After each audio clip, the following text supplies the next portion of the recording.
Buenas tardes, buenas noches, amados hermanos. Dios me los bendiga grande y poderosamente, hermanitos. Continuamos con el libro de Lucas, con mi hermano Agustín Afonso. Estamos clase anterior, día de ayer. El libro del Evangelio de Lucas, capítulo 9. Vamos a repasar lo que estuvimos estudiando acerca de la transfiguración, de ese momento en que Jesús subió al monte y se transfiguró delante de Pedro, Jacobo y Juan. Dice la palabra, capítulo 9 de Lucas. Vamos a estar recordando un poco acerca de este evento de que estuvimos conversando ayer. Dice la palabra, cerca de 8 días después, versículo 28 en adelante. Lucas 9, verso 28. Cerca de 8 días después, Jesús llevó a Pedro, a Jacobo y a Santiago a una montaña para orar, y mientras oraba, la apariencia de su rostro se transformó y su ropa se volvió como blanca, resplandeciente. Sabemos que dice, los otros evangelios comentan esta historia, también dice que, creo que el hermanito Agustín comentaba, de que ni siquiera cualquier producto o cualquier lavadora o forma de emblanquecer una ropa existe en esta creación, de cómo los apóstoles estaban observando las vestiduras de nuestro Señor Jesucristo. También hicimos una pequeña comparación con lo que dice el libro de Apocalipsis, cuando Juan vio al Hijo del Hombre que estaba realmente resplandeciente, su rostro como el sol, y tenía esas ropas reales. Dice, también comentamos el verso del libro del profeta Daniel, que dice también algo similar al libro de Apocalipsis. Versículo 29, 30, de repente aparecieron dos hombres, Moisés y Elías, y comenzaron a hablar con Jesús. Se veían llenos de gloria y hablaban sobre la partida de Jesús de este mundo, lo cual estaba a punto de cumplirse en Jerusalén. Entonces aparece Moisés y Elías, conversábamos que representan ellos lo que es la ley, lo que era Moisés, el líder de haber sacado el pueblo hebreo, de estando de esclavos en Egipto, y Elías, ese es el que se lo llevó Dios, es en ese carro de fuego cuando cruzaron el río, y luego el sucesor, que fue Eliseo, igualmente cruzó el río sobre lo seco. Abrieron, inclusive Elías y Moisés abrieron las aguas por la gloria de Dios. En ese caso, uno en el mar y el otro en el río. Entonces, también hacíamos referencia a que lo que decía mi hermano Roberto Miranda, de que este Elías también no es este que está hablando la palabra, sino Elías, cuando mencionaba el paralelo, Roberto, de Juan el Bautista, que mismo Jesucristo lo citó, que a este Elías vino, pero no lo recibieron, sino que lo mataron y hicieron con él lo que quisieron. Igualmente, la profecía de Juan el Bautista se encuentra en el libro de Zacarías, que lo estuvimos observando el día de ayer, libro de Malaquías, perdón, si no me equivoco. Agustín, si me equivoco, me corriges, por favor. Luego, continuamos, versículo 31, la conversación acerca de lo que estaba ocurriendo era acerca de la partida, pero momentos antes sabemos que Jesucristo le dice a sus discípulos que va a morir. Entonces, ese es el mismo tema. Jesús tiene eso en su corazón, está como dice también este mismo evangelio, que Jesús afirma su rostro para ir a Jerusalén. ¿Y qué le espera en Jerusalén?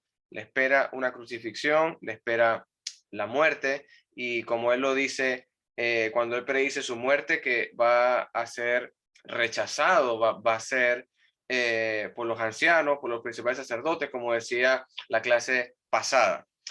Versículo 32, Pedro y los otros se durmieron, pero cuando despertaron vieron la gloria de Jesús y a los dos hombres de pie junto a él. Sabemos que era una larga conversación, de tanto que los apóstoles no pudieron mantenerse despiertos, estos tres apóstoles, Pedro, Jacobo y Juan, y se durmieron, pero cuando se despertaron, vieron a los dos hombres que se estaban yendo, como decía el 33, Moisés y Elías comenzaron a irse, y Pedro, sin saber lo que estaba diciendo, exclama: Maestro, es maravilloso que estemos aquí y hagamos 3 enramadas para recordarlo. Como decía Agustín, los hizo igual el hombre, en este caso Pedro, Jacobo y Juan, o en este caso Pedro, que es el que está mencionando en este pasaje que va a ser las enramadas, está viendo por igual a Elías, está viendo por igual a Moisés, al mismo nivel que tiene Jesucristo, el Hijo de Dios.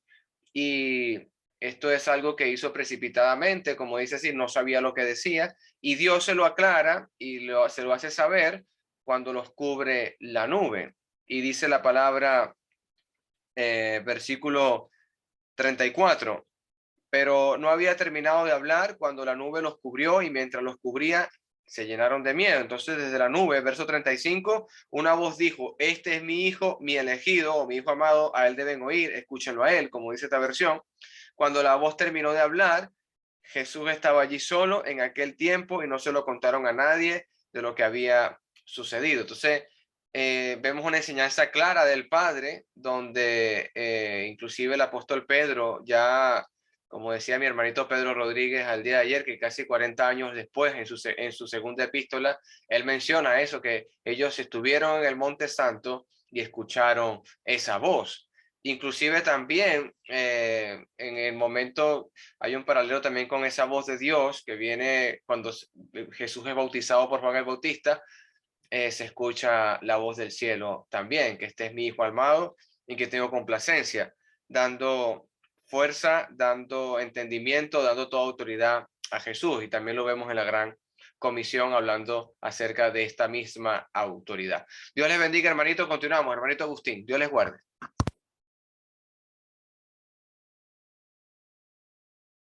Agustín, activa tu micrófono, por favor, hermanito. Ya, ahora sí. Buenas tardes, hermanos. Dios me los bendiga a todos. Buenas noches. Gracias, Alejandro, por ese resumen del capítulo de ayer, o la parte que vimos del capítulo 9 de ayer, el día de ayer. ¿Alguna pregunta, algún comentario que quieran hacer sobre lo que vimos ayer? ¿Alguna duda? ¿Algo que agregar? ¿Nadie? ¿Todo bien? ¿Todo claro? ¿Como el agua? Ok. Ok, entonces hoy corresponde que veamos los versículos 37 en adelante, o por lo menos hasta el 43, es lo que vamos a tratar de cumplir hoy, o de ver hoy. Es cuando Jesús sana a un muchacho que tiene un demonio mudo, sordo, un demonio que lo hace lanzar al fuego, al agua. En Mateo habla de que es un lunático, un muchacho lunático, o sea, que le pegaba a la luna, o dependiendo de la posición de la luna, le daba algunos ataques. Y se hablaba de que era un demonio, bueno, y ciertamente Jesús saca ese demonio de ese muchacho. Vamos a leerlo. ¿Quién puede leer el versículo 37 al versículo 43? Leo. Yo leo. Leo, pues, hermana. Al día siguiente, cuando descendieron del monte, una gran multitud les salió al encuentro. Y he aquí, un hombre de la multitud clamó diciendo: Maestro, te ruego que veas a mi hijo, pues es el único que tengo. Y sucede que un espíritu le toma y de repente da voces y le sacude con violencia y le hace echar espuma, y estorpeándolo a duras penas se aparta de él. Y rogué a tus discípulos que te echasen fuera y no pudieron. Respondiéndole Jesús dijo: oh generación incrédula y perversa, ¿hasta cuándo he de estar yo con vosotros y he de soportar? Trae acá a tu hijo.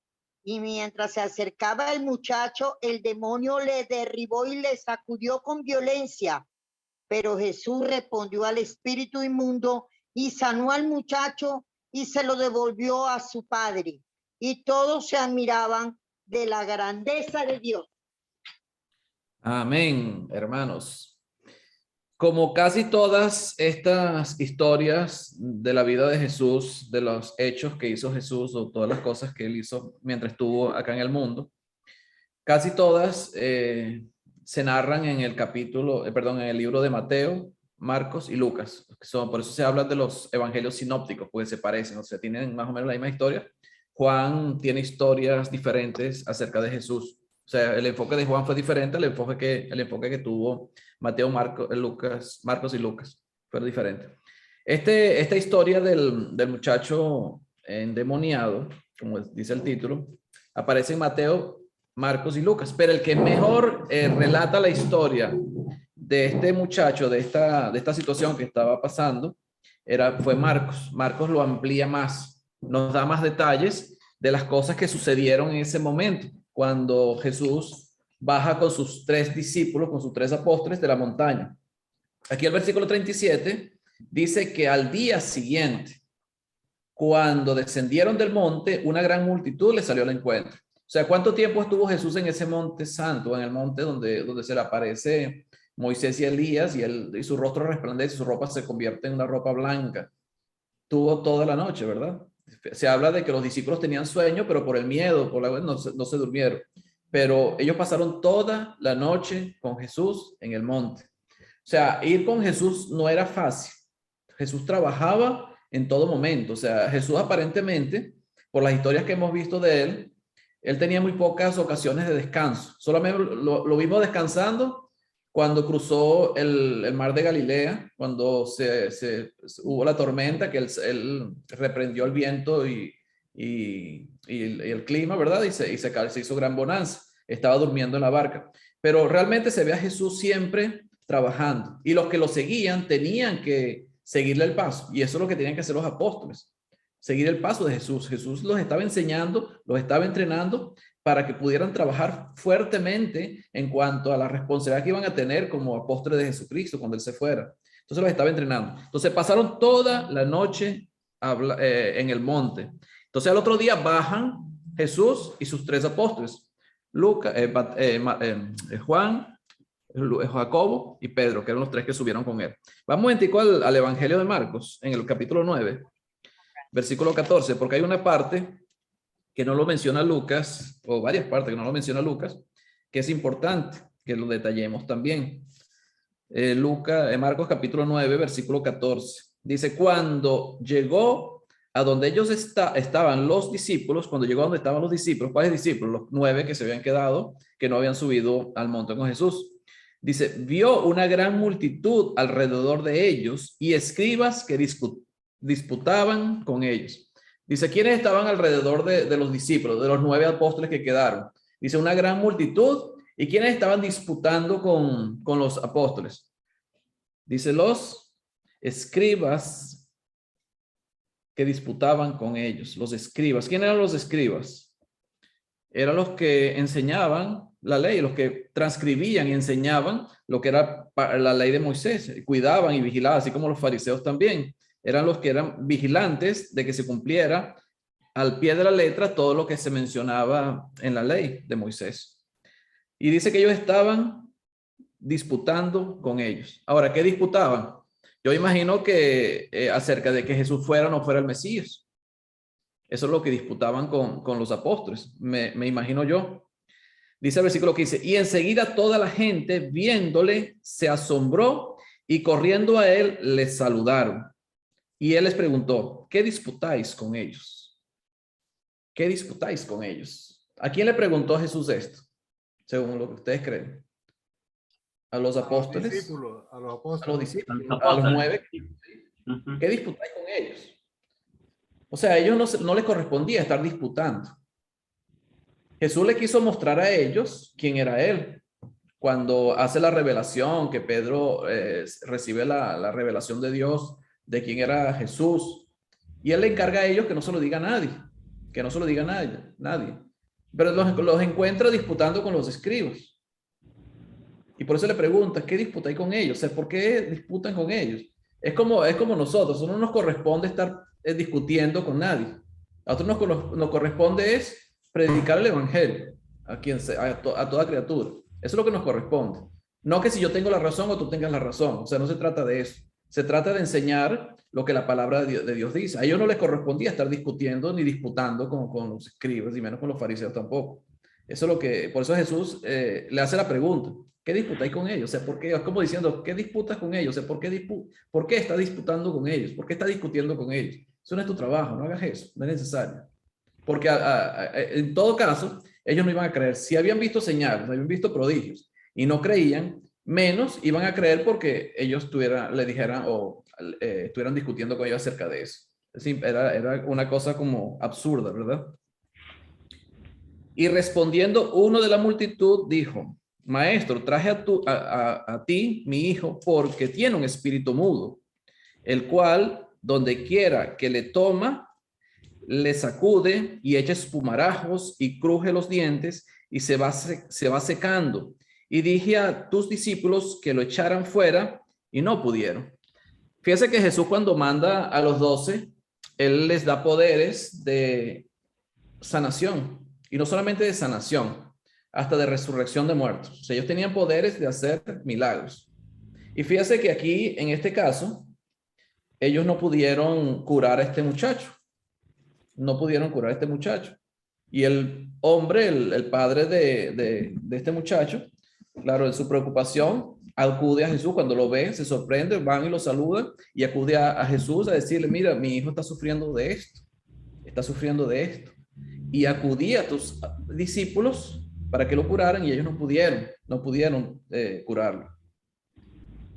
Y respondiendo él les dijo, oh generación incrédula, ¿hasta cuándo he de estar con vosotros? ¿Hasta cuándo os he de soportar? Aquí no lo dice tan fuerte lo que Jesús le responde a ellos. Pero pero Lucas menciona algo adicional a lo que Jesús dijo en ese texto. Dice el versículo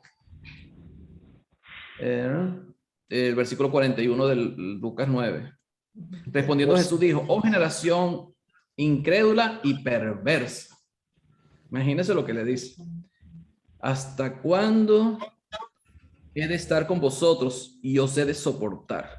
¿A quién le dice Jesús esto? ¿Qué creen ustedes? Me gustaría que intervinieran. ¿Y por qué Jesús dice esto? Hermano, pienso que esto se lo dice a los discípulos, que eran los que tenían autoridad y poder para echar cualquier espíritu inmundo y sanar cualquier enfermedad. ¿Quién más? Gracias, hermano. Sí, nosotros igual pensamos que se lo dice a los discípulos directamente. A los discípulos. ¿Por qué a los discípulos? Porque ellos son los que no estaban creyendo, por algo no podían sacar al espíritu, al demonio del que tenía el joven. Pero fíjese que hay un detalle en esa declaración. Agustín. Dime, Alejandro. Mi versión dice, el 19, gente sin fe. O sea, se refiere a la multitud, se refiere a las personas que están allí. Si hubiera sido a sus discípulos, quizá los hubiera dicho más directos, como la pregunta que les hizo cuando estaban llegando que venía sobre la transfiguración, que venía bajando del monte. Le digo, ¿por qué discuten? ¿Por qué discuten? Eso es sobre ellos la pregunta, pero esta me parece, como dice el 19, gente, y ellos no son gente, no son multitud, ellos son discípulos. Creo yo que, no lo sé. Por eso es que la palabra clave acá es generación. Jesucristo dice, y respondiendo a él les dijo, oh generación incrédula. Generación, ¿qué es una generación? Una generación nunca en ningún momento se refiere a pocas personas. Una generación siempre se refiere a una multitud, a muchas personas. Eso es lo que se refiere a generación. Fíjense en Mateo capítulo 3. Mateo capítulo 3, es importante. Hablando de Juan el Bautista, versículo 7. Dice, al ver él que muchos de los fariseos y de los saduceos venían a su bautismo, les decía: generación de víboras, ¿quién os enseñó a huir de la ira venidera? Generación, es como una descendencia. Fíjense Mateo capítulo 16. Mateo 16. Ok, 16. ¿Dónde lo consigo? Mateo 16. Hermano, mientras tanto leo aquí un momentico, sí, Dígalo. Lucas 9:41, traducción Sí. en lenguaje actual. Dice, Jesús miró a sus seguidores. ¿Quiénes son los seguidores de Jesús? Los discípulos. Y les dijo, no pueden hacer nada sin mí. ¿Hasta cuándo voy a tener que soportarlos? Eso lo dice la traducción en lenguaje actual. En el versículo, capítulo ¿qué? 9. Lucas 9:41. Jesús miró a sus seguidores y les dijo, no pueden hacer nada sin mí. ¿Hasta cuándo voy a tener que soportarlos? 9, Lucas 9. 41. Respondiendo Jesús le dijo: oh generación incrédula y perversa. Es que estamos en el mismo texto ya, pero vamos a Mateo capítulo 16 un momentico. Versículo 4. Dice el versículo 4 de Mateo 16. La generación mala y adúltera demanda señal, pero señal no le será dada, sino la señal del profeta Jonás. Y dejándolos, se fue. Hay muchos, yo estuve investigando, y hay muchos autores, bueno, el hermano José Perales nos puede ayudar con esto, pero hay muchos autores que dicen que él se estaba refiriendo a los apóstoles. Él se estaba refiriendo a ellos cuando le dijo esto. Pero él menciona generación mala e incrédula, y hasta le habla de perversa. Cuando habla de generación, no podemos hablar de un grupo pequeño. Ellos eran nueve apóstoles nada más los que estaban ahí. Los otros 13 habían ido con Jesús o estaban llegando con Jesús del monte. Entonces, una generación nunca son pocas personas. Una generación siempre es una multitud de personas. Cuando vemos Génesis, por lo menos, Génesis capítulo 5, versículo 1. Dice, este es el libro de las generaciones de Adán. El día que creó Dios al hombre, a semejanza de Dios lo hizo. Varón y hembra, y por ahí se van toda la generación de toda la descendencia de Abraham. O sea, nunca son pocas personas la generación, sino que es una multitud. O sea, para lo que yo entiendo en este texto, cuando él habla de perversos, él no se puede estar refiriendo a los apóstoles. Él los escogió, los estaba entrenando. Él estaba hablando de ¿quién? Del pueblo de Israel, de la nación de Israel. Era la generación incrédula y perversa. Ahora, ¿por qué Jesús hace esta declaración? Que es la cuestión. ¿Por qué Jesús hace esta declaración? Esa es la razón, o sea, el motivo, o sea, es lo que hay que entender. ¿Por qué Jesús hace esta declaración? ¿Cuál es la situación que está sucediendo? Él baja de la montaña, del monte donde se transfiguró, se consigue a los apóstoles rodeados con una multitud y con los escribas discutiendo con ellos. Jesús le pregunta, ¿por qué discutes con ellos? O sea, ¿por qué discutes con ellos? O sea, ¿por qué discuten? ¿O qué están discutiendo con ellos? O sea, ¿qué razón tendrían ellos para estar discutiendo? O sea, no, eso no era el trabajo de los apóstoles. Y de repente llega un hombre y le dice, mi hijo está enfermo. Está poseído por un demonio que lo sube en el fuego, lo sube en el agua, echa espumarajos, lo desmaya, lo está secando. Y Jesús enseguida hace la declaración. Respondió y le dijo, oh generación incrédula, ¿y hasta cuándo he de estar con vosotros? ¿Hasta cuándo os he de soportar? Traédmelo. O sea, ¿qué estaba esperando ese padre? Lo que cualquier padre podría estar esperando cuando tiene un hijo enfermo. O sea, el padre que estaba esperando que el hijo fuera sanado. El hijo tenía un demonio, lo estaba matando. Según la visión del padre, ese demonio estaba matando a su hijo. Y él necesitaba que el hijo fuera sano. Entonces, ¿cuál era la razón por la que el padre estaba buscando a Jesús? O lo que yo veo en este texto. ¿Por qué razón el padre estaba buscando a Jesús? ¿Por qué la multitud buscaba a Jesús? ¿Por qué las personas estaban siguiendo a Jesús? ¿Por qué lo buscaban? Por los milagros, las sanaciones, porque les dio de comer. Ayuda, necesitaban ayuda. Hermano, ¿qué estaba- también por lo que ellos no creían mucho en los apóstoles, sino en Jesús. Eso era también por esa razón, me imagino. No sé si estoy errada en ello. Hermanito, hermano, Dígame. por aquí tengo un comentario del diario Vivir y dice, ¿por qué los discípulos no pudieron echar fuera el demonio? Dice, leemos que salieron en misión a las aldeas y echaban fuera demonios. Quizás recibieron una autoridad especial solo para ese viaje o tal vez su fe decayó. Marcos cuenta esta historia para mostrar que la batalla con Satanás es difícil y creciente en conflictos. La victoria sobre el pecado y la tentación viene a través de la fe. Jesucristo, no la fe en Jesucristo, no mediante nuestro esfuerzo. Ese es el comentario de Diario Vivir. Es que puede ser, o sea, el caso es la razón por la que él dice esto, la razón por la que Jesús dice estas palabras. Generación incrédula, adúltera o generación perversa. O sea, él no podría estar refiriéndose a los apóstoles cuando le dice perverso. Yo también pienso que se refería a la multitud, porque dice, vio una gran multitud. Después dice, ese es en el versículo 14. En el 16, el 17 dice, y respondiendo uno de la multitud, dijo, maestro, traje a ti a mi hijo que tiene un espíritu inmundo, mudo. Y el versículo, bueno, o sea, independiente, bueno, entre la multitud estaban los discípulos y los escribas. Entonces, se está refiriendo a una muchedumbre. Si se hubiese referido a los discípulos, especifica, ¿no? Entonces, durante el contexto, habla de multitud, entonces, y saliendo uno de la multitud, dijo, maestro, traje a mí. Entonces, por eso él responde, oh generación incrédula.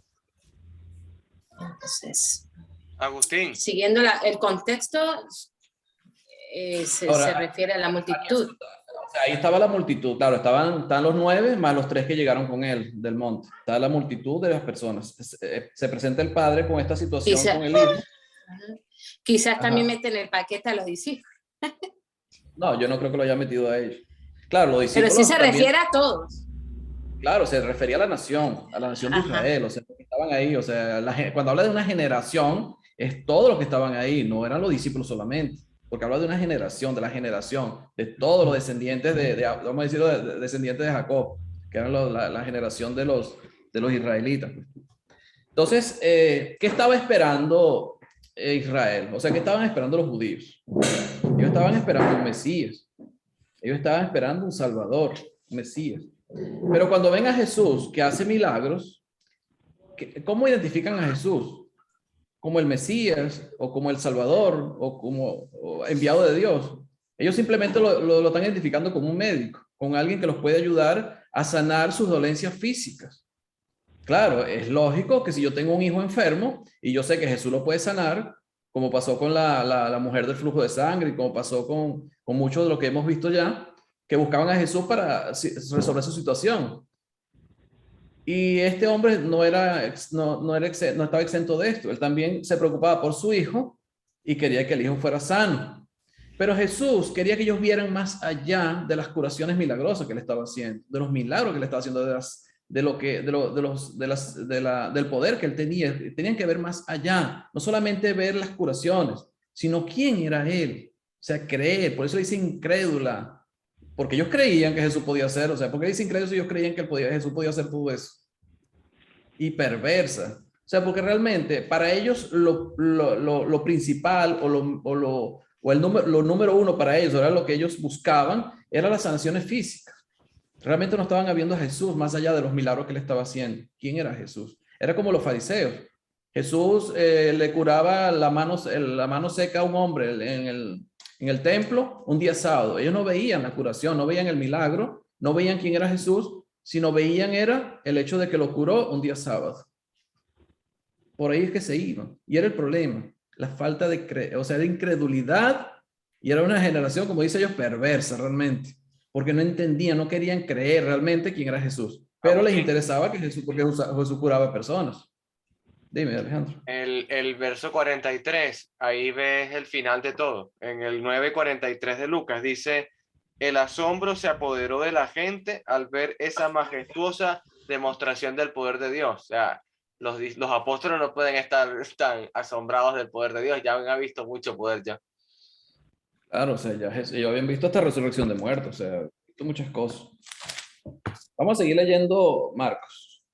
Dice, y respondiendo a él, les dijo, oh generación incrédula, ¿hasta cuándo he de estar con vosotros? ¿Hasta cuándo he de estar, ahora, estar con vosotros? ¿Con quiénes? ¿Quiénes eran los vosotros? Yo no creo que fueran los apóstoles, porque Jesús ya tenía un plan establecido, o sea, Jesús ya sabía cuándo iba a morir, cómo iba a morir y todo lo que iba a pasar. ¿Hasta cuándo he de estar con vosotros? O sea, ¿hasta cuándo he de estar mostrando quién soy yo para que ustedes crean? Para que crean, y ellos realmente no habían creído realmente en Jesús, no en que él tuviera poder, porque eso ellos lo creían porque Jesús había hecho milagros y por eso lo buscaban, sino realmente entender quién era Jesús, por las profecías, por lo que se había escrito. Pero para ellos era muy difícil, por lo que veo. ¿Hasta cuándo he de estar con vosotros? ¿Hasta cuándo os he de soportar? O sea, realmente estaba refiriéndose a los apóstoles. ¿Hasta cuándo tengo que soportarlos? Yo no creo que fueran los apóstoles, realmente. Estaba leyendo aquí, bueno, aparecen palabras en griego y en la traducción en inglés también, y dice que se refiere no una generación horizontal, ¿no? Como que no a los presentes solamente, sino más de tiempo, como de pueblo, de nación.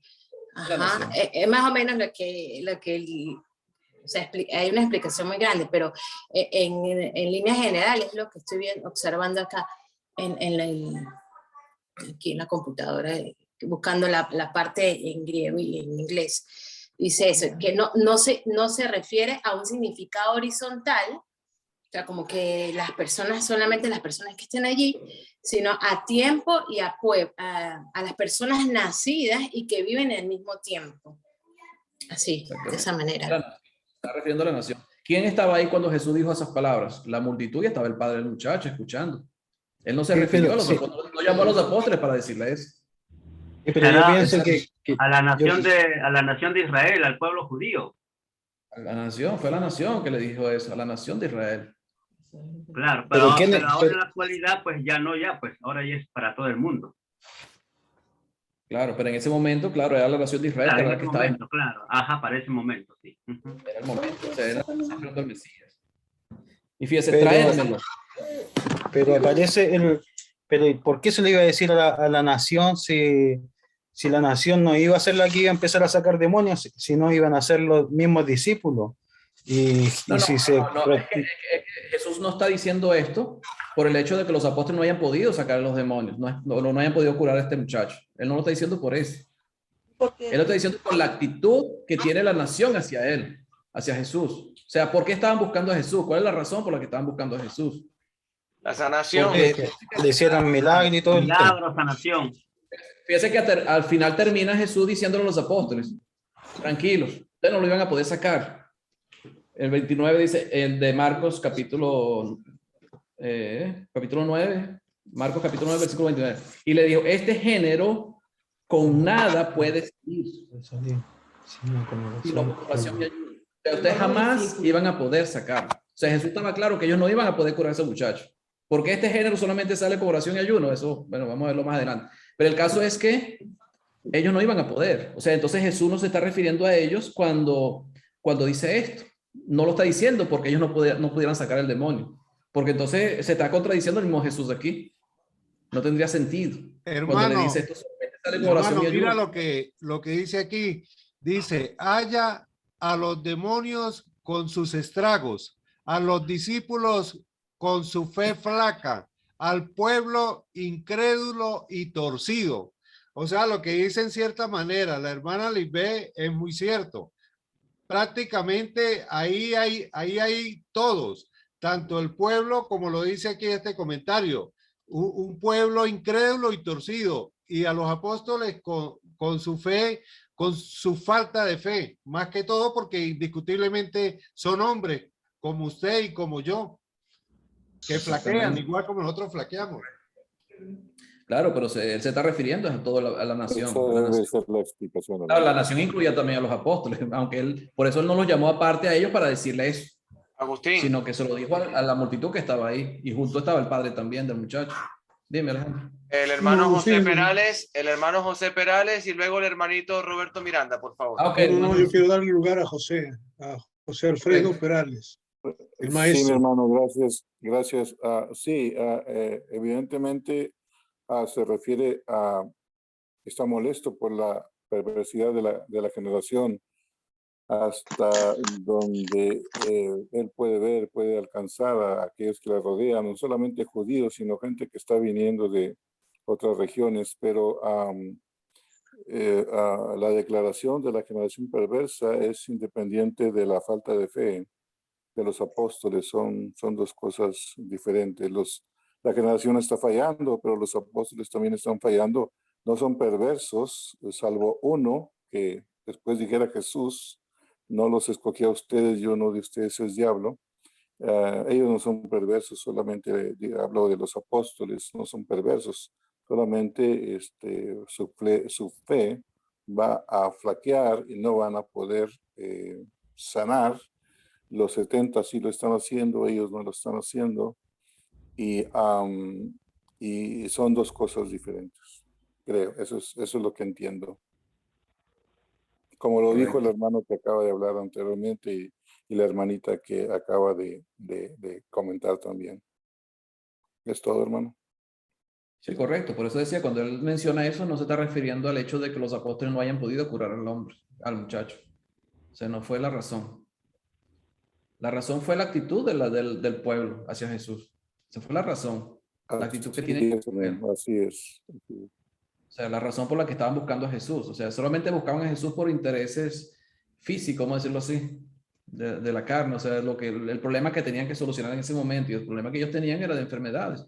Y no solamente el padre de este muchacho, sino vemos con anteriormente muchas personas buscando. Y dice que Jesús sanaba a todos. Llega un momento y dice, ¿hasta cuándo voy a estar con ustedes? O sea, siguen todavía, han visto tantas señales, han visto tantos prodigios, han visto tantos milagros y todavía no me ven, o sea, realmente no me han identificado. Y ese era el problema del pueblo de Israel, que no identificaban quién era Jesús.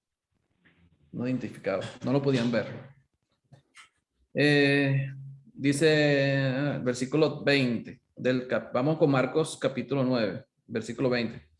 Y se lo trajeron, y cuando el espíritu vio a Jesús, sacudió con violencia al muchacho, quien cayendo en tierra se revolcaba echando espumarajos. Jesús preguntó al padre, ¿cuánto tiempo hace que le sucede esto? Y él dijo, desde niño. Y muchas veces le echaban el fuego y en el agua para matarle. Pero si puedes hacer algo, ten misericordia de nosotros y ayúdanos. Ten misericordia de nosotros y ayúdanos. Y dice, Jesús le dijo, si puedes creer, al que cree, todo le es posible. Si puedes creer. Aquí entonces interviene la parte de la fe, creer realmente. Ahora, ¿creía el padre que Jesús podía hacer esto? Si puedes. Si puedes. Pero él sabía que Jesús hacía milagros, que Jesús había hecho sanaciones milagrosas, muchas sanaciones. Por eso él acude a Jesús. Porque él no iba a acudir a Jesús si no supiera esto. Entonces, si es posible, lo puedes hacer. Dice, e inmediatamente el padre del muchacho clamó y dijo, creo, ayuda a mi incredulidad, ayúdame a creer en mi incredulidad. O sea, creo, ayúdame en mi incredulidad. O sea, realmente creo, pero quiero estar seguro de lo que estoy creyendo. Pero ¿creyendo en qué? ¿Cuál era la fe que tenía el padre? ¿En qué estaba creyendo el padre? ¿O en qué estaba creyendo esa gente que seguía a Jesús, la multitud? ¿Qué es lo que ellos creían realmente? Creían que Jesús tenía poder. Ellos creían que Jesús tenía poder, pero es lo único que estaban creyendo. No veían más allá, sino solamente el poder que tenía Jesús de curar. Era el pueblo de Israel, no eran pueblos paganos, aunque ya se estaban mezclando otros pueblos, otras ciudadanías dentro del pueblo de Israel buscando a Jesús. Pero el caso es que era el pueblo de Israel que tenía que identificarlo por lo que él estaba haciendo, por lo que él estaba mostrando. Y cuando Jesús vio que la multitud se agolpaba, reprendió. Fíjate, cuando vio que la multitud se agolpaba, o sea, toda la multitud se agolpó, ¿para qué? Para ver a Jesús haciendo el milagro, o sea, para ver si Jesús podía sanarlo. Me imagino que fue eso por lo que se agolpaba. Y él, cuando vio que la gente se agolpó para mirar lo que estaba sucediendo, reprendió al espíritu inmundo, diciéndole: espíritu mudo y sordo, yo te mando, sal de él y no entres más en él. Cuando el espíritu entonces el espíritu, clamando y sacudiendo con violencia, salió, y él quedó como muerto, de modo que muchos decían: está muerto. Pero Jesús, tomándole de la mano, le enderezó y se levantó. Le enderezó y se levantó. Jesús, ¿por qué hizo eso cuando la multitud lo rodeó? Estaba ahí pendiente de todo. Para que la gente viera. No solamente los apóstoles, sino la multitud. Jesús siempre le pedía a los discípulos que no revelaran quién era Jesús. Que no revelara que él era el Mesías. Cuando Pedro lo identificó, no se lo digáis a nadie. O sea, siempre él quería que se ocultara esto. Pero ellos querían Jesús quería que el pueblo de Israel, los judíos, lo identificaran, vieran más allá de lo que él estaba haciendo. O sea, por las señales que él estaba mostrando, que lo identificaran. O sea, vieran realmente quién era él. Pero ese pueblo no veía más allá de sus ojos o más allá de su nariz, vamos a decirlo así, sino que ellos simplemente veían a alguien que te podía solucionar el problema que tenías en ese momento. Y el problema que tenía en ese momento eran problemas de salud. Eran problemas de enfermedades que tenía, así como este muchacho. Pero Jesús, versículo 28, cuando él entró en casa, sus discípulos le preguntaron aparte: ¿por qué nosotros no pudimos echarle fuera? Y él les dijo: este género con nada puede salir, sino con oración y ayuno. Con nada. En Lucas dice, en Mateo habla por su falta de fe. Pero también habla de que este género de demonios, según lo que escribe Jesús, o lo escribe, Marcos, solamente sale con oración y ayuno. Ahora, ¿por qué ese género sale solamente con oración y ayuno? Fíjese que Jesús, cuando envía a los 12, los envía a predicar, él les da poderes para sanar, y habla el texto de que hasta resucitar muertos, en Mateo. Que él podían hasta resucitar muertos, o sea, tenían el poder, el mismo poder que tenía Jesús en ese momento. Pero en ese momento ellos no pudieron echar fuera este demonio. Esta generación, este género sale nada más con oración y ayuno. La oración, ¿a quién se le pide? ¿A quién le oramos? Es al Padre, a Dios, ¿verdad? ¿Por qué? Porque ¿quién es el que hace la obra? Es Dios. El ayuno es como una muestra de entrega a la situación. Yo voy a dedicar este ayuno para la curación o por lo que estoy pidiéndole a Dios para que se haga o para que suceda. Es como una manera de humillarse ante Dios para pedirle por el favor que uno necesite. Aparentemente, o sea, claro, aquí se habla de un demonio. La medicina en ese tiempo no era como la que tenemos hoy en día. Allá en ese tiempo cualquier enfermedad podía ser un demonio. Aunque aquí dice que Jesús reprendió al demonio. Es el texto que se escribe. Ahora, ¿sería realmente un demonio? ¿O fue una enfermedad? Era una enfermedad. Eso parece hasta epilepsia. Una enfermedad, la epilepsia, que se parece mucho a los síntomas. O sea, la persona cae, echa espuma por la boca, tiembla, o sea, y dice que él lo tenía desde niño. O sea, desde niño tenía ese demonio. O sea, era una enfermedad que él tenía desde niño. Ahora, yo no sé, eso es especulación mía, yo no estoy diciendo que no haya sido un demonio, pero ¿qué demonio invade un niño? O sea, ¿qué demonio se metía dentro de un niño? Porque según el padre, Jesús le pregunta: ¿desde cuándo le está pasando esto? Dice: desde niño. Así es que dice. Jesús le preguntó al padre, versículo 21, ¿cuánto tiempo hace que le sucede esto? Y él dijo: desde niño. Yo nunca he visto en historias bíblicas que un demonio haya invadido el cuerpo de un niño. No sé, puede ser que este sea un caso. pero es como extraño, ¿no? Extraño que un demonio invada a un niño, porque desde niño él le pasaba esto. Aparentemente era una enfermedad, no era un demonio, o sea, es lo que yo saco como conclusión. Claro, Jesús no se va a poner a explicarle a ellos, no, esto no es un demonio, esto es una enfermedad, esto no. Claro, Jesús simplemente lo sanó, se reprendió el demonio, reprendió la enfermedad y el demonio o la enfermedad fue sanada. Agustín. Y es lo que también, dime, Alejandro. Hermano, disculpe, pero ¿fue demonio o fue enfermedad entonces? No, yo no sé, yo estoy especulando, yo no estoy diciendo que sea así, porque el texto dice que es un demonio, que era un demonio mudo. Nuestro Señor Jesucristo dice que reprendió al espíritu, dice. Claro, el espíritu.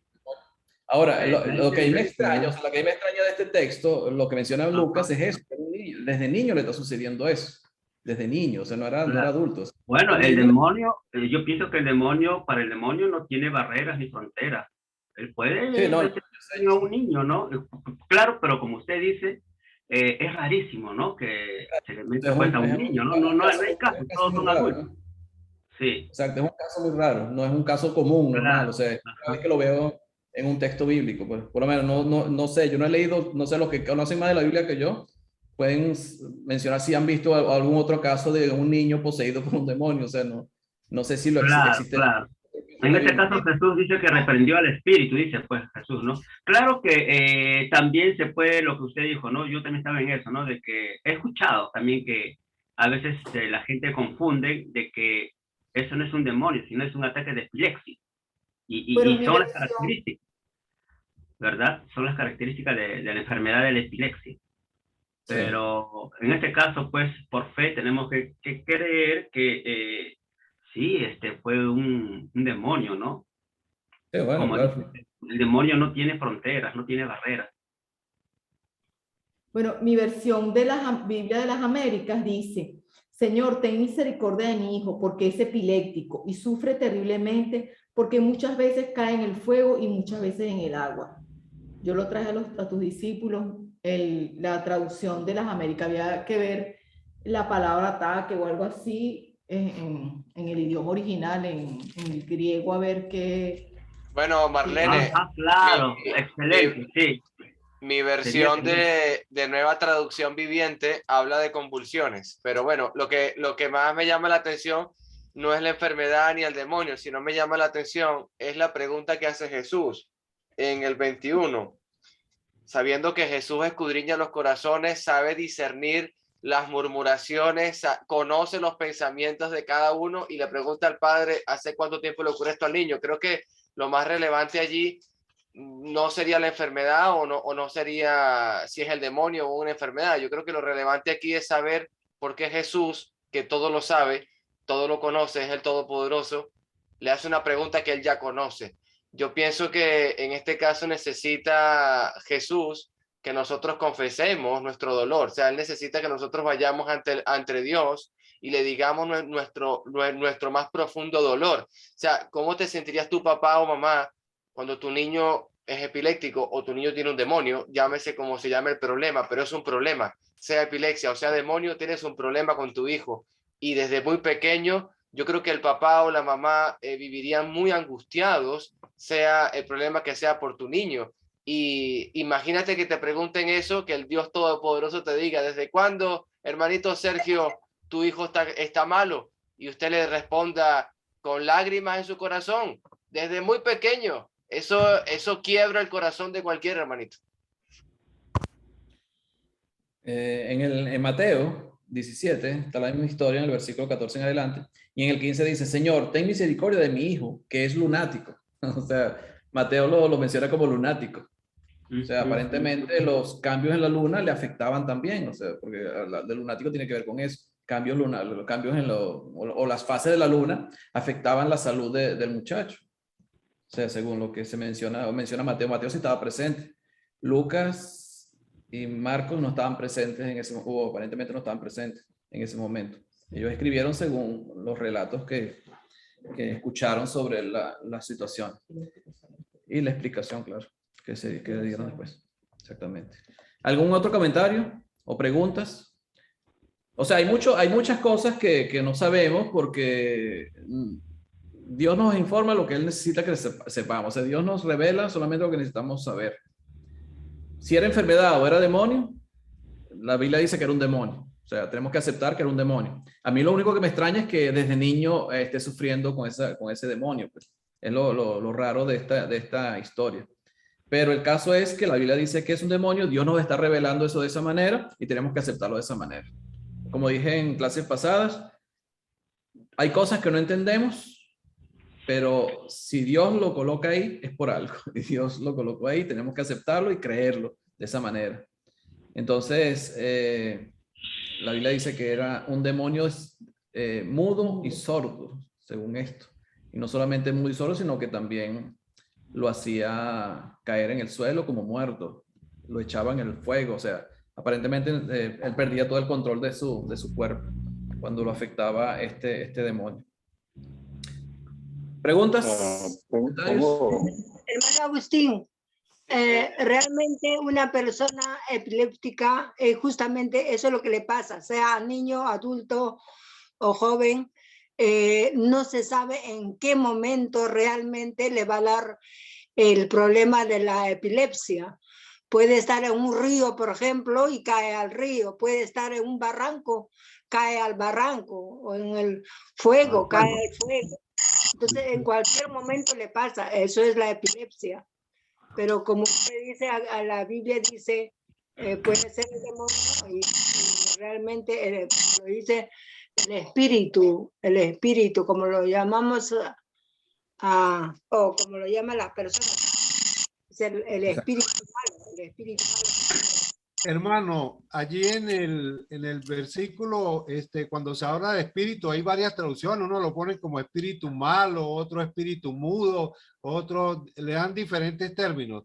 Pero en el original griego habla de neuma, y neuma es espíritu. O sea que el niño era un espíritu que le afectaba. O sea, un espíritu maligno. Hermanito, sí, un momento, hermanito José Perales, por favor.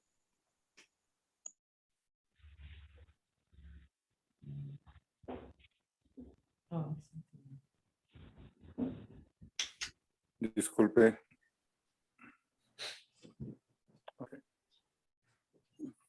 Sí, hermanito José Perales, por favor, puede activar su micrófono. Gracias, hermano, gracias. Bueno, pues para empezar, yo quiero recordar desde Mateo 4:23, el Señor Jesús sanaba toda enfermedad y toda dolencia. Satanás estuvo relacionado con la enfermedad de Job. Esto quiere decir que una cosa es que Satanás esté poseído 24/7 de una persona y otra que Satanás le sea permitido enfermar a alguien en cualquier tipo de enfermedad. Pero en primera instancia, si la palabra dice demonio, tenemos que aceptar que sí estaba involucrado el demonio. La enfermedad exacta ya no importa. Alguien dice lunático, alguien dice... Siempre hay que ver quién lo dice. Quién lo dice, y en este caso, pues lo dice el Padre.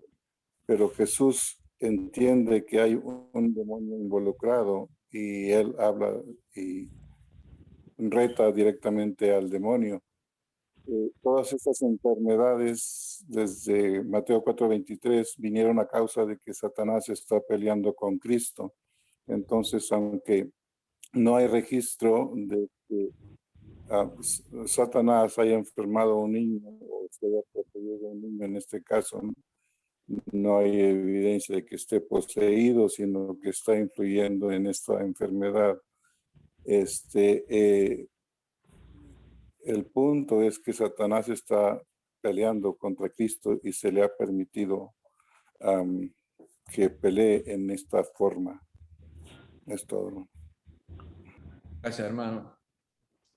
¿Alguien más? ¿Tiene algún comentario? Hermano Roberto, puede activar el micrófono. No tenemos lucha contra carne y sangre, sino contra los espíritus potestades de los lugares celestiales. Y nuestra lucha es ponernos la armadura de Dios. Estoy parafraseando Efesios 6, ¿no? Que viene a ser lo mismo. O sea, la lucha realmente no es contra virus o contra bacterias o contra cosas por el estilo, sino contra Satanás, contra el maligno, espíritus de maldad.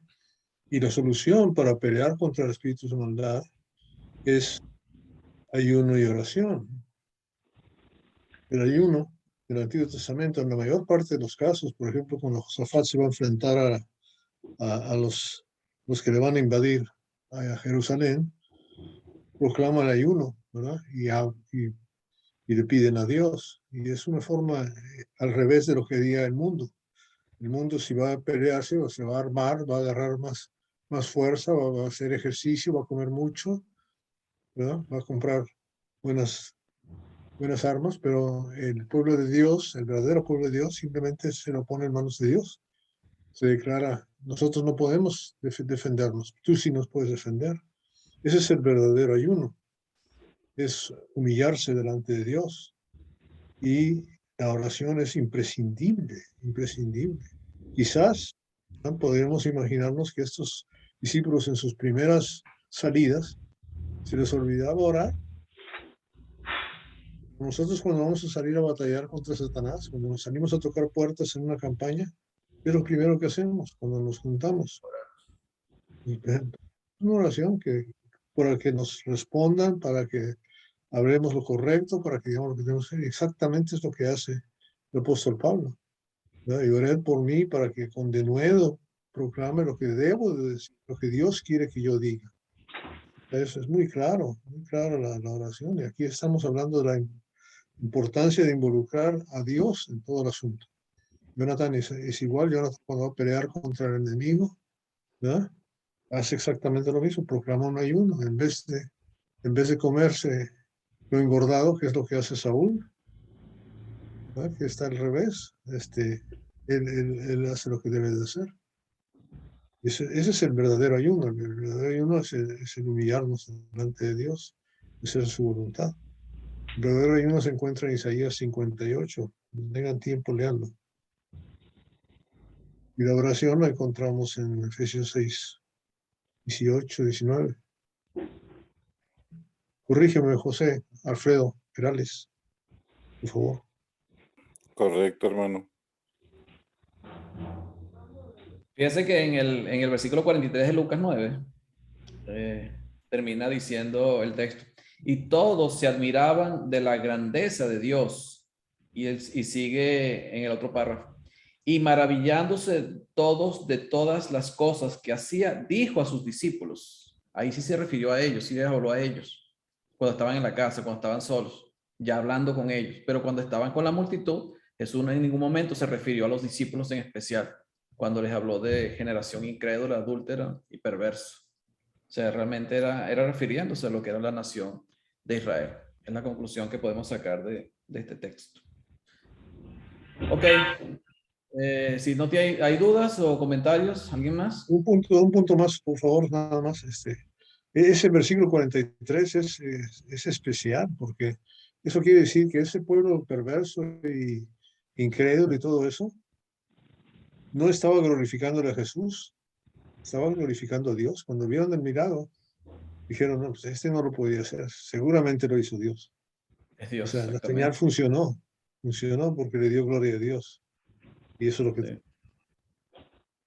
Es que ellos sabían que él venía de parte de Dios, como dijo Nicodemo, ¿verdad? Cuando fue a visitar a Jesús de noche. Sabemos que viene de Dios porque nadie puede hacer las señales que tú haces y Dios no está con él. Pero de ahí a reconocerlo como el Mesías era otra cosa, era diferente. Ok, bueno, ¿alguien más? A Dios. Sí. ¿Algún otro comentario? Amén, hermanito. Me hiciste acordar, Robertito, cuando los marineros allá en la barca donde estaba Jonás estaban implorando a sus dioses, pero a la final también glorificaron a Jehová. O sea, hasta los marineros se convirtieron. Esta es una maravilla, el poder de Dios ahí también.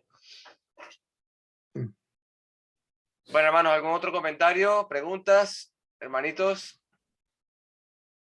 ¿Algo más que añadir, Agustín? No, yo creo que con esto, creo que más o menos quedamos claros. Si hay preguntas, lo pueden hacer, o sea, con toda libertad, no hay problema. El hermano José Perales se encarga de responderles. Amén.